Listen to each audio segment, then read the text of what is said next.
स्वामिनाथ करुणाकर दीनबन्धो श्री पार्वतीश मुखपङ्कज पद्मबन्धो श्रीशादिदेव गणपूजित पादपद्मा वल्लीशनाथ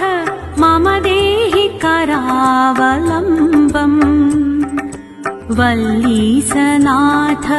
मम देहि करावलम्बम् देवादिदेवसुत देवगणाधिनाथ देवेन्द्रवन्द्य मृदुपङ्कज मञ्जुपाद देवर्षि नारद मुनीन्द्र सुगीत कीर्ति वल्लीसनाथ मम देहि करावलम्बम् वल्लीसनाथ मम देहि करावलम्बम्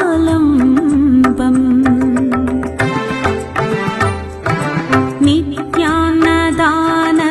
निरताखिल रोगहारिन् तस्मात् प्रदान परिपूरित भक्तकामा श्रुत्यागम प्रणव वाच्य निज स्वरूपा वल्लीसनाथ मम देहि करावलम्बम् वल्लीसनाथ मम देहि करावलम्बम्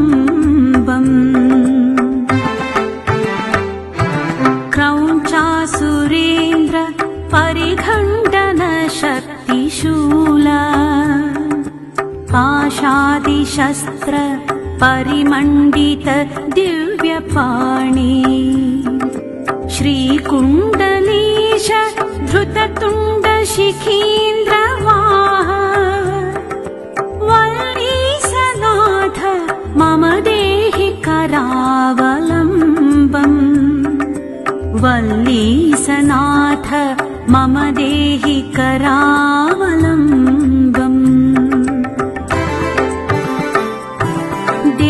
देवादिदेव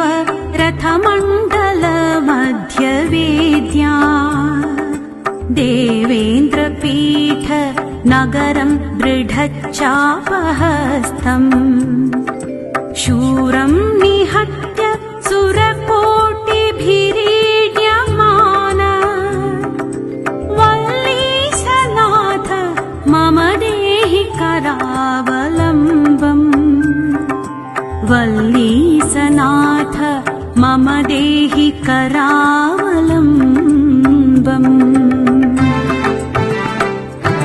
हारादिरत्न मणियुक्त किरीटहार केयूरकुण्डललसत्तव चाभिरामा हे वीरतारक जयामर वृन्दवन्द्या वल्लीसनाथ मम देहि करावलम्बम् वल्लीसनाथ मम देहि करावलम्बम् पञ्चाक्षरादि मनुमन्त्रित गाङ्गतोयै पञ्चामृतै प्रमुदितेन्द्र मुखैर्मुनीन्द्रैः पट्टाभिषिक्त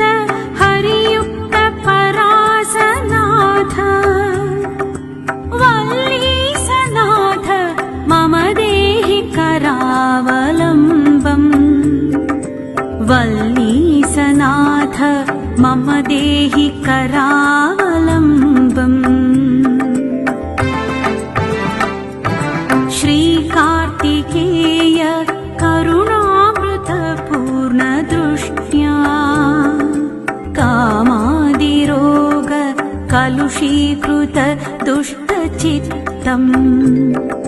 भक्त्वा तु मामव कलाधर कान्तिका